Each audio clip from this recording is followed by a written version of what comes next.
Good morning friends, welcome to my channel. Friends, ಇವತ್ತು ಆಯುಧ ಪೂಜೆ ಹಬ್ಬಕ್ಕೆ ನಾನು ದೇವ್ರದ್ದು ಸಾಮಾನುಗಳೆಲ್ಲ ತೆಗೆದು ಅದನ್ನೆಲ್ಲ ತೊಳೆಯೋದಕ್ಕೆ ರೆಡಿ ಮಾಡ್ತಾಯಿದ್ದೀನಿ.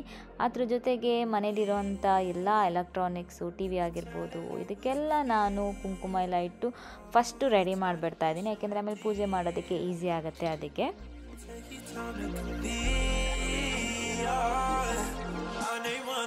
ಫ್ರೆಂಡ್ಸ್, ಸೊ ಬೆಳಗ್ಗೆಯಿಂದ ಪೂಜೆಗೆಲ್ಲ ರೆಡಿ ಮಾಡ್ತಾ ಇದ್ದೀನಿ. ಎಷ್ಟೇ ಪೂಜೆ ರೆಡಿ ಮಾಡ್ತಿರಲಿ ಏನಿರಲಿ, ಮಧ್ಯ ಬಂದು ಒಂಚೂರು ಸ್ಕಿನ್ ಕೇರ್ ರೂಟೀನ್ ಮಾಡ್ಕೊಂಡು ಹೋಗಬೇಕು. ಹಬ್ಬ ಇರುತ್ತೆ ಹಂಗೆ ಅಂದ್ಬಿಟ್ಟು ನಾವು ಬ್ಯುಸಿ ಆಗಿಬಿಟ್ವಿ ಅಂತ ಸ್ಕಿನ್ ಕೇರ್ ನಾನು ಯಾವುದೇ ಕಾರಣಕ್ಕೂ ಸ್ಕಿಪ್ ಮಾಡಲ್ಲ. ಸೊ ಒಂದು ಸ್ವಲ್ಪ ಏನಾದರೂ ಮಾಡ್ಕೊಂಡು ಹೋಗ್ತೀನಿ. ಫ್ರೆಂಡ್ಸ್, ನಿಮಗೆ ಗೊತ್ತು, ಇವಾಗ ಹಬ್ಬಗಳೆಲ್ಲ ಬರ್ತಾ ಇದೆ. ಇವಾಗ ಇನ್ನೇನು ದಸರಾ ಮುಗಿತಾ ಬಂತು, ಮತ್ತು ದೀಪಾವಳಿ ಸ್ಟಾರ್ಟ್ ಆಗುತ್ತೆ. ಸೊ ಫೆಸ್ಟಿವಲ್ ಇದ್ದಾಗ ನಮಗೆ ಒಂದೊಂದ್ಸರಿ ಏನಾಗ್ಬಿಡುತ್ತೆ ಅಂದರೆ ಸ್ಕಿನ್ ಮೇಲೆ ಡಾರ್ಕ್ ಸ್ಪಾಟ್ಸು, ಫೈನ್ ಲೈನ್ಸು ಇದೆಲ್ಲ ಬರೋಕ್ಕೆ ಸ್ಟಾರ್ಟ್ ಆಗಿಬಿಡುತ್ತೆ. ಸೊ ಅದನ್ನೆಲ್ಲ ಹೇಗೆ ಕಂಟ್ರೋಲ್ ಮಾಡೋದು ಅಂತ ತುಂಬ ಯೋಚನೆ ಮಾಡ್ತಿರ್ತೀವಿ. ಸೊ ಫೈನ್ ಲೈನ್ಸ್ ಬರೋಕ್ಕೆ ಸ್ಟಾರ್ಟ್ ಆಗಿದ ತಕ್ಷಣ ನಮಗೆ ಏಜಿಂಗ್ ಕೂಡ ಕಾಣಿಸೋದಕ್ಕೆ ಸ್ಟಾರ್ಟ್ ಆಗುತ್ತೆ ಮುಖದ ಮೇಲೆ. ಸೊ ಅದಕ್ಕೆಲ್ಲ ಒಂದು ನಾನು ಪರಿಹಾರ ತೊಗೊಂಡು ಬಂದಿದ್ದೀನಿ. ಏನಪ್ಪ ಅದು ಅಂದರೆ ವೆಲ್ವಾ better ageing serum. Better ageing ಅನ್ನೋದು ಹಿಂದೆ ತಿರುಗಿ ನೋಡೋದಲ್ಲ, ಮುಂದೆ ಹೋಗೋದು. ಮಿಲ್ವಾಸ್ ಬೆಟರ್ ಏಜಿಂಗ್ ಸೆರಮ್ ಏನಿದೆ, ಒಂದು plant powered formula infused with bakuchiol, blue pea flower extract, natural peptides and pomegranate oil. So for overnight skin ರಿನ್ಯೂವಲ್ಗೆ ಇದು ಹೆಲ್ಪ್ ಮಾಡುತ್ತೆ. ಬಕುಚಾಯಿಲ್ ಏನಿದೆ ಅದು ನಿಮ್ಮ ಫೈನ್ ಲೈನ್ಸ್ ನ ಸ್ಮೂತ್ ಮಾಡುತ್ತೆ, ಹಾಗೇನೆ ಕೊಲಾಜನ್ ನ ಬೂಸ್ಟ್ ಮಾಡಿ ನಿಮ್ಮ ಸ್ಕಿನ್ ಅನ್ನ ಪ್ಲಂಪ್ ಆಗಿರೋದಕ್ಕೆ ಹೆಲ್ಪ್ ಮಾಡುತ್ತೆ. ಯಾವುದೇ ರೀತಿಯಾದ ರೆಡ್ನೆಸ್ ಆಗಿರ್ಬೋದು, ಪೀಲಿಂಗ್ ಆಗಿರೋದು ಆಗಲ್ಲ. ಬ್ಲೂ ಪೀ ಫ್ಲವರ್ ಎಕ್ಸ್ಟ್ರಾಕ್ಟ್ ಏನಿದೆ, ನಿಮ್ದು ಆಕ್ಸಿಡೇಟಿವ್ ಸ್ಟ್ರೆಸ್ ಮತ್ತೆ ಎನ್ವಿರಾನ್ಮೆಂಟಲ್ ಡ್ಯಾಮೇಜ್ ಅನ್ನ ಕಂಟ್ರೋಲ್ ಮಾಡೋದಕ್ಕೆ ಹೆಲ್ಪ್ ಮಾಡುತ್ತೆ. ಸೊ ಪೊಮೊಗ್ರನೈಟ್ ಆಯಿಲ್ ಮತ್ತು ಹೈಲ್ರಾನಿಕ್ ಆಸಿಡ್ ಏನಿದೆ, ನಿಮ್ಮ ಸ್ಕಿನ್ ಅನ್ನ ಮಾಯಿಶ್ಚರ್ನ ಲಾಕ್ ಮಾಡೋದಕ್ಕೆ ಹೆಲ್ಪ್ ಮಾಡುತ್ತೆ. ಹಾಗೆಯೇ ಒಂದು ವೆಲ್ ರೆಸ್ಟೆಡ್ ಗ್ಲೋ ನಿಮಗೆ ಸಿಗುತ್ತೆ. ಫ್ರೆಂಡ್ಸ್, ನನಗಂತೂ ಈ ಸರಮ್ ತುಂಬಾ ಇಷ್ಟ ಆಗ್ತದೆ. ವಿಸಿಬಲ್ ರಿಸಲ್ಟ್ಸ್ ನಿಮಗೆ ವಿತಿನ್ 28 days ಅಲ್ಲಿ ನೋಡೋದಕ್ಕೆ ಸಿಗುತ್ತೆ. ಫ್ರೆಂಡ್ಸ್, ಏನಂದ್ರೆ ಇದನ್ನ ಯೂಸ್ ಮಾಡೋಕ್ಕೆ ಸ್ಟಾರ್ಟ್ ಮಾಡಿದ್ಮೇಲೆ ನಿಮಗೆ ಗೊತ್ತಾಗುತ್ತೆ ಇದರಲ್ಲಿರೋ ಇಂಗ್ರೀಡಿಯೆಂಟ್ಸ್ ಏನಿದೆ, ಇದು ನಿಮ್ಮ ಮ್ಯಾಜಿಕ್ ತರ ನಿಮ್ಮ ಸ್ಕಿನ್ಗೆ ವರ್ಕ್ ಮಾಡುತ್ತೆ. ಬೆಸ್ಟ್ ಪಾರ್ಟ್ ಏನ್ ಗೊತ್ತಾ, ಇದು ಡರ್ಮಟಾಲಜಿಕಲಿ ಟೆಸ್ಟೆಡ್ ಆಗಿರೋದ್ರಿಂದ ಪ್ರೆಗ್ನೆಂಟ್ ವುಮೆನ್ ಆಗಿರ್ಬೋದು, ಟೀನೇಜರ್ಸ್ ಆಗಿರ್ಬೋದು, ಮತ್ತೆ ಎಲ್ಲಾ ಸ್ಕಿನ್ ಟೈಪ್ಸ್ ಅವರು ಆರಾಮಾಗಿ ಇದನ್ನ ಯೂಸ್ ಮಾಡಬಹುದು. ಹಾಗೇನೆ ನ್ಯೂ ಮಾಮ್ಸ್ ಯಾರು ಇರ್ತೀರಾ ಅವ್ರಿಗೆ ತುಂಬಾ ಡೌಟ್ಸ್ ಇರುತ್ತೆ ಯಾವ ಪ್ರಾಡಕ್ಟ್ಸ್ ಯೂಸ್ ಮಾಡಬೇಕು ಮಾಡಬಾರ್ದು ಅಂತ. ಸೊ ಅವರು ಕೂಡ ಆರಾಮಾಗಿ ಇದನ್ನ ಯೂಸ್ ಮಾಡಬಹುದು. velvastore.com ಅಲ್ಲಿ ನಂದು ಕೂಪನ್ ಕೋಡ್ ಇದೆ, ಅದನ್ನ ಯೂಸ್ ಮಾಡಿದ್ರೆ ನಿಮಗೆ ಎಕ್ಸ್ಟ್ರಾ 20% ಡಿಸ್ಕೌಂಟ್ ಕೂಡ ಸಿಗುತ್ತೆ. ಸೊ ಫ್ರೆಂಡ್ಸ್, ನಾನು ಫುಲ್ ಡೀಟೇಲ್ಸ್ ಲಿಂಕ್ಸ್ ಎಲ್ಲ ಡಿಸ್ಕ್ರಿಪ್ಷನ್ ಅಲ್ಲಿ ಹಾಕಿರ್ತೀನಿ. ಚೆಕ್ ಮಾಡಿ ಇದನ್ನ ಯೂಸ್ ಮಾಡಿ ನಿಮ್ಗೆ ಹೇಗೆ ಅನ್ಸ್ತು ಅಂತ ಬಂದು ಮತ್ತೆ ಕಮೆಂಟ್ ಮಾಡಿ ಹೇಳಿ. ಬನ್ನಿ ಇವಾಗ ಮತ್ತೆ ಹೋಗೋಣ, ಪೂಜೆಗೆಲ್ಲ ರೆಡಿ ಮಾಡೋಣ.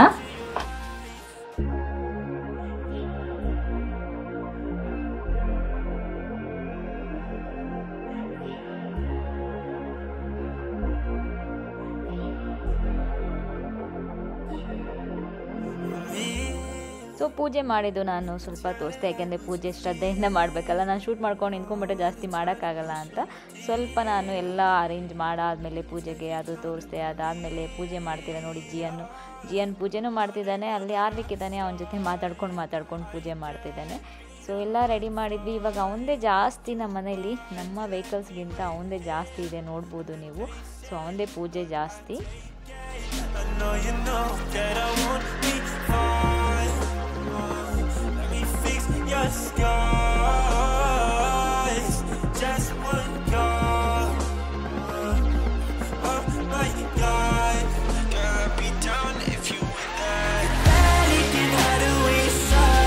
ಸೊ ಫ್ರೆಂಡ್ಸ್, ಆಯ್ತು, ಪೂಜೆ ಹಬ್ಬ ಎಲ್ಲ ಆಯಿತು. ಈಗ ಬೆಳಿಗ್ಗೆ ನಾವು ಹೋಗ್ತಾ ಇದ್ದೀವಿ ಪಾಂಡಿಚೇರಿಗೆ. ಸೊ ಅದಕ್ಕೆ ಇವಾಗ ಪ್ಯಾಕ್ ಮಾಡ್ತಾ ಇದ್ವಿ. ಸೊ ಜಿಯನ್ ಇಲ್ಲಿ ಡ್ರೆಸ್ ಹಾಕೊತಾ ಇದ್ದಾನೆ. ಸೊ ಎಲ್ಲ ಆಗಿದೆ, ಜಸ್ಟ್ ಪ್ಯಾಕ್ ಕಂಡು ಒಳಗಡೆ ಇಡೋದಷ್ಟೇ. First swim wear.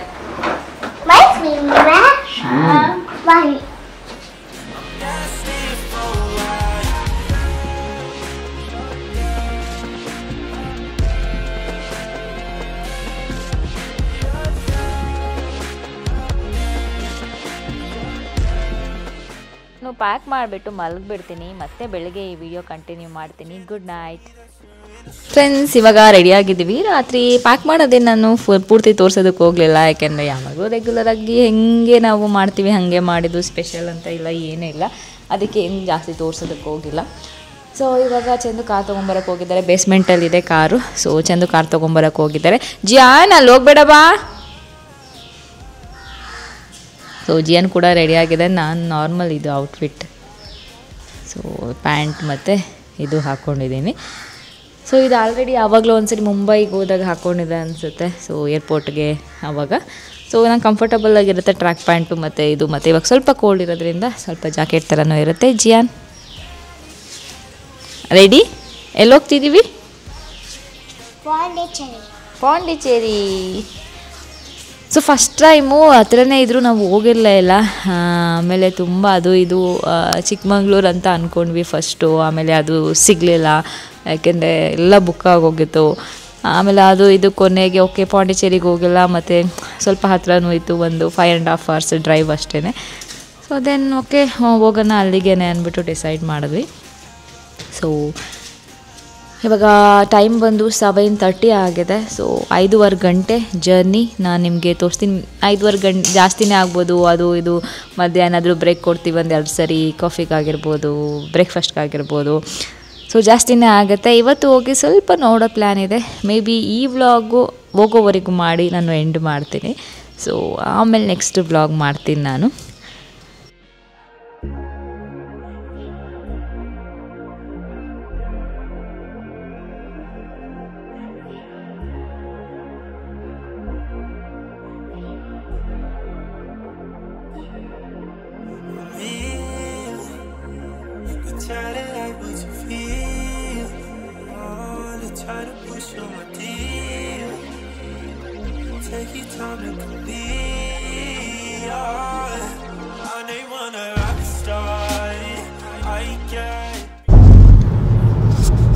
ಸೊ ಇನ್ನೊಂದು ಸ್ವಲ್ಪ ಬೇಗ ಹೊರಡಬೇಕಿತ್ತು, ಸ್ವಲ್ಪ ಲೇಟೇ ಆಯಿತು. 6:30ಗೆಲ್ಲ ಹೊರಡೋಣ ಅಂತ plan ಇದ್ದಿದ್ದಲ್ವ Chandu?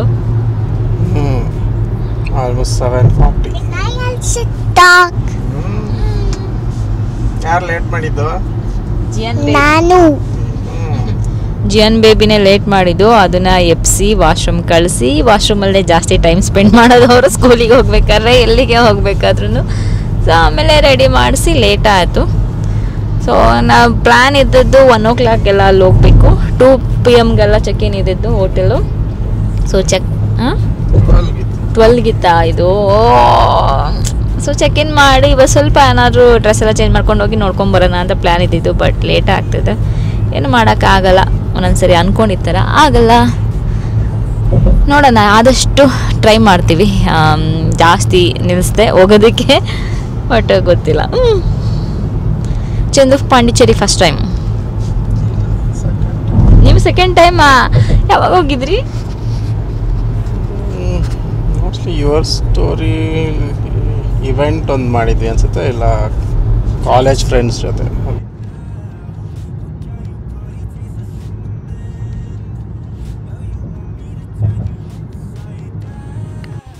Friends, so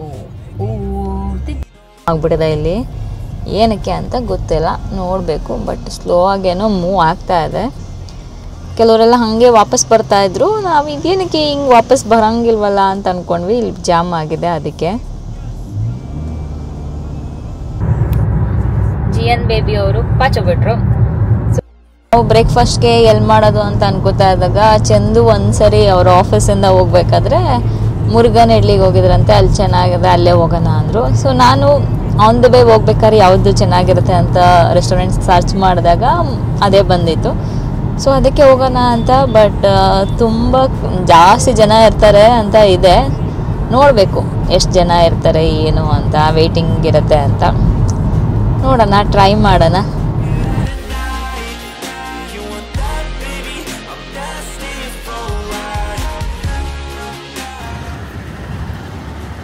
so friends, ಬಂದ್ವಿ ಇಲ್ಲಿ ಮುರುಗನ್ ಇಡ್ಲಿಗೆ. ಅವಾಗಿಂದ ಅಲ್ಲಿಂದ ನಾನು ಚಂದ ಹೋಗೋಣ ಅಂತ. ಬಟ್ ತುಂಬ ಇದೆ, ತುಂಬ ವೆಹಿಕಲ್ಸ್ ಇದೆ, ಗೊತ್ತಿಲ್ಲ ಒಳಗಡೆ ಎಷ್ಟು ಜನ ಇದ್ದಾರೆ ಅಂತ.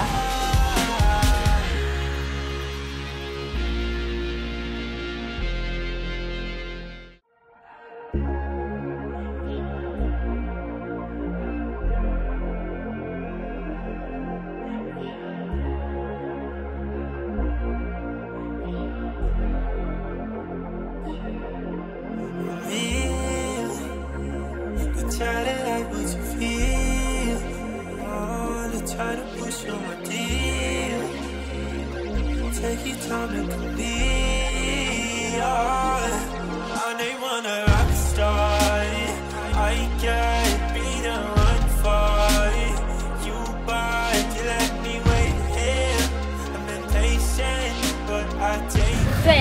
ನೋಡಿ ನಮ್ಮ ಜಿಯೋ ಮಾಡೋ ಕೆಲಸ ಎಂಥದ್ದು ಅಂದರೆ ನಮ್ಮ ಜೊತೆ ಇನ್ನೊಬ್ರು ಕೂಡ ಕರ್ಕೊಬಂದಿದ್ದೀವಿ ಇವತ್ತು. ನೋಡಿ ನಮ್ಮ ಜೊತೆ ಯಾರು ಬಂದಿದ್ದಾರೆ ಅಂತ. ಸೊ ಇವ್ರನ್ನ ಅಲ್ಲಿ ಬಿಟ್ಟು ಬರೋಕ್ಕಾಗಲಿಲ್ಲ, ಅದಕ್ಕೆ ಕರ್ಕೊಂಡು ಬಂದಿದ್ದೀವಿ. ಗೊತ್ತಿಲ್ಲ, ಇವಾಗೇನೋ 3 ಡೇಸು ಕಾರಲ್ಲಿ ಹೋಗ್ತಿದ್ದೀವಿ ಅಂತ ಕರ್ಕೊಂಡು ಬಂದ್ವಿ. ಆಮೇಲೆ 1 ವೀಕ್ ಅಥವಾ 10 ಡೇಸ್ ಎಲ್ಲ ಹೋಗೋಕ್ಕೆ ಸ್ಟಾರ್ಟ್ ಮಾಡಿದ್ಮೇಲೆ ಗೊತ್ತಿಲ್ಲ, ಅಲ್ಲಿ ಯಾರಿಗಾದರೂ ಕೊಟ್ಬಿಟ್ಟು ಹೋಗ್ಬೇಕು. ಬಟ್ ನೋಡಿ ಹೆಂಗೆ ಆಟ ಆಡ್ತಿದ್ದಾನೆ. ಮತ್ತೆ ಊಟ ಹೆಂಗಾಗ್ತದೆ ನಾವು 10 ಡೇಸ್ ಎಲ್ಲ ಟ್ರಾವೆಲ್ ಮಾಡಬೇಕಾದ್ರೆ? ಊಟ ಹಾಕಿ ಡಾಕ್ಟರ್ ತಿನ್ಕೊತಾರೆ, ಮತ್ತೆ ಅಲ್ಲಿ ಒಳಗಡೆ ಹಾಕಿ ತಿಂತಾರೆ. ಸೊ ಫ್ರೆಂಡ್ಸ್ ನೋಡಿದ್ರಲ್ವಾ, ಏನಂದರೆ ಟೇಸ್ಟು ಏನು ಸೂಪರ್ ಡೂಪರ್ ಅಂತ ಇಲ್ಲ, ನನಗೇನೋ ಓಕೆ ಆಗಿತ್ತು. ನಿಮಗೆ? ಇಡ್ಲಿ ಚೆನ್ನಾಗಿತ್ತು, ಉತ್ತಪ್ಪಮು ಓಕೆ. ಉತ್ತಪ್ಪಮ್ ಚೆನ್ನಾಗಿತ್ತು ನಂಗೆ ಇಡ್ಲಿಗಿಂತ. ನಿಮ್ಗೆ ಇಡ್ಲಿ ಚೆನ್ನಾಗಿತ್ತಾ? ಪುಡಿ ಇಡ್ಲಿ ಚೆನ್ನಾಗಿತ್ತು, ಪುಡಿ ಉತ್ತಪ್ಪಮು ಚೆನ್ನಾಗಿತ್ತು. ವಡಾ ಓಕೆ ಆಗಿತ್ತು. ಸೊ ನನಗೆ ವಡಾ ಅಂತೂ ಇಷ್ಟನೇ ಆಗಲಿಲ್ಲ. ಮತ್ತು ಕಾಫಿನೂ ಅಷ್ಟೇ. ನಿಮಗೆ ಕಾಫಿನ ಅಷ್ಟೊಂದು ಚೆನ್ನಾಗಿರಲಿಲ್ಲ ಅಲ್ಲ, ಫಿಲ್ಟರ್ ಕಾಫಿ ಅಷ್ಟು. ಸೊ ನಂಗೆ ಫಿಲ್ಟರ್ ಕಾಫಿಲೇ ಇಷ್ಟ. ಅದು ಬಿಟ್ಟರೆ ನನಗೆ ಉತ್ತಪ್ಪಮ್ ಇಷ್ಟ ಆಯಿತು, ಪುಡಿ ಉತ್ತಪ್ಪಮ್. ಬಟ್ ಆಮೇಲೇನೋ ಫಸ್ಟು ಒಂದು ಪನ್ನೀರ್ ಜಾಮೂನ್ ಅಂತ ಏನೋ ಡಿಫ್ರೆಂಟ್ ಆಗಿತ್ತು ಅಂತ ತೊಗೊಂಡ್ವಿ, ಅದು ಇಷ್ಟ ಆಗಲಿಲ್ಲ. ಬಟ್ ಇದು ಚೆನ್ನಾಗಿತ್ತು, ಪೊಂಗಲ್ ಚೆನ್ನಾಗಿತ್ತು. ಮತ್ತು ವೀಟ್ ಹಲ್ವಾನು ನನಗೆ ಮೇ ಬಿ ಚೆನ್ನಾಗಿತ್ತು ಅನಿಸುತ್ತೆ ಇಷ್ಟ ಆಗೋರಿಗೆ ವೀಟ್ ಹಲ್ವಾ, ಬಟ್ ನನಗೆ ಏನು ಅಷ್ಟೊಂದು ಇಷ್ಟ ಆಗಲಿಲ್ಲ. ಸೊ ಓಕೆ, ಅಂದರೆ ತುಂಬ ಸೂಪರ್ ಆಗಿತ್ತು ಅಂತ ಏನಿಲ್ಲ. ಅಷ್ಟೊಂದು ನಾನು ರಿವ್ಯೂಸ್ ಎಲ್ಲ ನೋಡಿದಾಗ ಸಿಕ್ಕಾಪಟ್ಟೆ ರಿವ್ಯೂಸ್ ಇತ್ತು. ಆಮೇಲೆ ಬಟ್ ಕೆಲವು ಜನ ಬರೆದಿದ್ರು, ಅಂದರೆ ಅಷ್ಟೊಂದು ವೆಯ್ಟ್ ಮಾಡ್ಕೊಂಡು ಹೋಗೋದಕ್ಕೆ ಅಷ್ಟೊಂದು ಏನು ತುಂಬ ಚೆನ್ನಾಗಿರುತ್ತೆ ಅಂತಲ್ಲ, ಇದಕ್ಕಿಂತ ಬೆಟರ್ ಇಡ್ಲೀಸ್ ಬೇರೆ ಕಡೆ ಸಿಗುತ್ತೆ ಅಂತ. ಸೊ ನನಗೂ ಹಾಗೆ ಅನಿಸ್ತು. ಬಟ್ ವೆಯ್ಟಿಂಗ್ ಇತ್ತು, ಆಲ್ಮೋಸ್ಟ್ ಒಂದು 20 ಮಿನಿಟ್ಸೇ ವೆಯ್ಟ್ ಮಾಡಿದ್ವಿ ಅಲ್ಲ. 20-25 ಮಿನಿಟ್ಸೇ ವೆಯ್ಟ್ ಮಾಡಿದ್ದೀವಿ. ಜಿಯೋಗೆ ದೋಸೆ ಬೇಕಿತ್ತು, ಜಿಯೋ ಎಂಜಾಯ್ ಮಾಡ್ದ. ಅವ್ರದ್ದು ದೋಸೆ ದೋಸಾಯಿ ಜಿಯೋ ಎಂಜಾಯ್ ಮಾಡ್ದ. ಬಟ್ ಇನ್ನೂ ಜನ ಇದ್ದರು. ಬಟ್ ಇವಾಗ ನಾವು ಹೋಗಿದ್ದಕ್ಕಿಂತ ಇವಾಗ ಒಂದು ಸ್ವಲ್ಪ ಕಡಿಮೆ ಆಗಿದ್ದಾರೆ. ನಾವು ಹೋದಾಗಂತೂ ಫುಲ್ ಕ್ಯೂ ಇತ್ತು ಅಂತ ಹೇಳ್ಬೋದು. ನೇಮ್ ಬರ್ಸಿ ಅಕಸ್ಮಾತ್ ಏನಾದರೂ ನೀವು 8 ಜನ 10 ಜನ ಒಟ್ಟಿಗೆ ಯಾರಾದರೂ ಗ್ರೂಪ್ ಬಂದುಬಿಟ್ಟಿದ್ರೆ ಜಾಸ್ತಿ ದಿನ ಟೈಮ್ ವೆಯ್ಟ್ ಮಾಡಬೇಕು. 2-3 ಜನ ಇದ್ದರೆ ಅಟ್ಲೀಸ್ಟ್ ಖಾಲಿ ಆಗಿದ್ದು ಬೇಗ ಕಳಿಸ್ಬಿಡ್ತಾರೆ. ಓಕೆ, ಓವರಾಲ್ ಸೂಪರ್ ಆಗೋಯ್ತು ಅಂತಿಲ್ಲ, ಇಲ್ಲ ಚೆನ್ನಾಗಿಲ್ಲ ಅಂತನೂ ಇಲ್ಲ. ಬಟ್ ಒನ್ ಟೈಮ್ ಎಕ್ಸ್ಪೀರಿಯೆನ್ಸ್ ಮಾಡೋದಕ್ಕೆ ಚೆನ್ನಾಗಿತ್ತು. ಆನ್ ದಿ ವೇ ಇಲ್ಲಿ ಹೋಗ್ಬೇಕಾದ್ರೆ ಟ್ರೈ ಮಾಡಬೇಕಂತ ಇದ್ದರೆ ಅಂದರೆ ಆವಾಗ ಒಂದ್ಸರಿ ಟ್ರೈ ಮಾಡ್ಬೋದು. ಫ್ರೆಂಡ್ಸ್, ಇನ್ನೊಂದು 100 ಕಿಲೋಮೀಟರ್ಸ್ ಇರಬೇಕಿಲ್ಲ, ಇನ್ನು 138 ಕಿಲೋಮೀಟರ್ಸ್ ಇದೆ. ಸೊ ಮೊದಲು 130 ಅಂತ ತೋರಿಸ್ತಿತ್ತು, ಅಲ್ಲಿ ಬ್ರೇಕ್ಫಾಸ್ಟ್ಗೆ ಹೋಗಿದೆ ಎಲ್ಲ. ಇವಾಗ ಆಲ್ಮೋಸ್ಟು 3:11 ತೋರಿಸ್ತಾ ಇದೆ ಹೋಗೋಷ್ಟರಲ್ಲಿ. ಮತ್ತು ಎಷ್ಟು ಬಿಸಿಲಿದೆ ಅಂದರೆ ಇಲ್ಲಿ ತುಂಬ ಬಿಸಿಲಿದೆ, ಸಖತ್ತು ಬಿಸಿಲಿದೆ, ಹೇಳೋಕ್ಕಾಗಲ್ಲ ಅಷ್ಟು ಬಿಸಿಲು. ಬಟ್ ನನ್ನ ವೆದರ್ ನೋಡಿದಾಗ ಓಕೆ ಆಗಿತ್ತು. ಮತ್ತು ಸ್ವಲ್ಪ ಮಳೆ ಬರುತ್ತೆ ಹಾಗಿತ್ತು ವೆದರು, ಅದಕ್ಕೆ ನಾನು ಓಕೆ ಅಂತ ಅಂದ್ಕೊಂಡು ಚೂಸ್ ಮಾಡಿದ್ವಿ. ಬಟ್ ಇಲ್ಲಿ ಆನ್ ದ ವೇ ಅಂತೂ ಫುಲ್ ಬಿಸಿಲು. ಎಲ್ಲ ಒಂದು ಸ್ವಲ್ಪ ಕಾರ್ ಎಲ್ಲಾದರೂ ನಿಲ್ಸೋಣ ಅಂದರೂ ನೆರಳು ಜಾಸ್ತಿ ಕಾಣಿಸ್ತಿಲ್ಲ.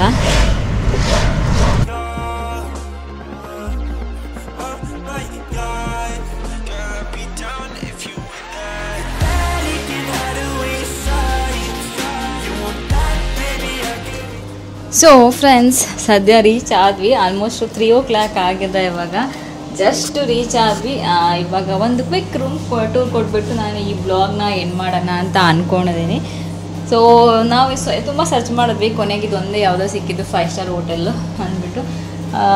ಏನು ಗೊತ್ತಿಲ್ಲ, ಈ ಟೈಮಲ್ಲಿ ತುಂಬ ಟ್ರಾವೆಲ್ ಮಾಡ್ತಾಯಿದ್ರು ಅನಿಸುತ್ತೆ. ಎಷ್ಟೊಂದು ಕಡೆ ಹುಡುಕಿ ಫೈನಲಿ ನಾವು ಪಾಂಡಿಚೇರಿ ಪ್ಲ್ಯಾನೇ ಇರಲಿಲ್ಲ, ನಮ್ಗೆ ಇದರಲ್ಲೇ ಇರಲಿಲ್ಲ. ಸೊ ಫೈನಲ್ ಲಾಸ್ಟ್ ಮೂಮೆಂಟಲ್ಲಿ ಫಿಕ್ಸ್ ಮಾಡಿದ್ದು. ಸೊ ಒಂದು ಕ್ವಿಕ್ ರೂಮ್ ಟೂರ್ ಮತ್ತು ಇವತ್ತಿನ ಬ್ಲಾಗ್ ಇಲ್ಲಿಗೆ ಎಂಡ್ ಮಾಡ್ತೀನಿ. ಸೊ ರೂಮ್ ಟೂರ್ ಕೊಟ್ಬಿಟ್ಟು, ಸೊ ಅಲ್ಲಿಂದ ಬಂದರೆ ಇದು ಬಾತ್ರೂಮ್ ಸಿಂಪಲ್ ಆಗಿದೆ, ಒಂದು ಶವರು ಮತ್ತು ಆ ರೀತಿ. ಆಮೇಲೆ ಜಿಯನ್ಗೆ ಬಾತ್ ಟಬ್ ಬೇಕಿತ್ತಂತೆ, ಬಾತ್ ಟಬ್ ಇಲ್ಲ ಇಲ್ಲಿ. ಹಾಗೆ ಇಲ್ಲಿ ಬಂದರೆ ಕಿಂಗ್ ಸೈಜ್ ಬೆಡ್. ಅಲ್ಲಿಂದ ಸೊ ಇಲ್ಲಿಂದ ಬೆಡ್ ವ್ಯೂ ಏನು ಅಷ್ಟೊಂದಿಲ್ಲ ಅನಿಸುತ್ತೆ, ಚಂದು ಓಪನ್ ಮಾಡಿ ನೋಡಿದ್ದು.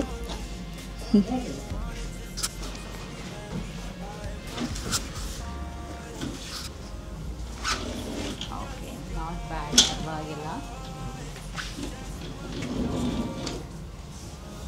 ತುಂಬ ಚೆನ್ನಾಗಿದೆ ಅಂತಲೂ ಇಲ್ಲ, ವ್ಯೂ ತುಂಬ ಚೆನ್ನಾಗಿಲ್ಲ ಅಂತಲೂ ಇಲ್ಲ. ಈ ಕಡೆ ಬನ್ನಿ. ಈ ರೀತಿಯಾಗಿದೆ ವ್ಯೂ. ಸೊ ನೋಡಿದ್ರಲ್ವಾ ಕ್ವಿಕ್ ರೂಮ್ ಟೂರ್. ಸೊ ಇವತ್ತಿನ ಬ್ಲಾಗ್ ನಾನು ಇಲ್ಲಿಗೆ ಎಂಡ್ ಮಾಡ್ತಾ ಇದ್ದೀನಿ. ಮತ್ತೆ ಮುಂದಿನ ಬ್ಲಾಗಲ್ಲಿ ಸಿಗ್ತೀನಿ. ಅಲ್ಲಿವರೆಗೂ ನಮಸ್ಕಾರ.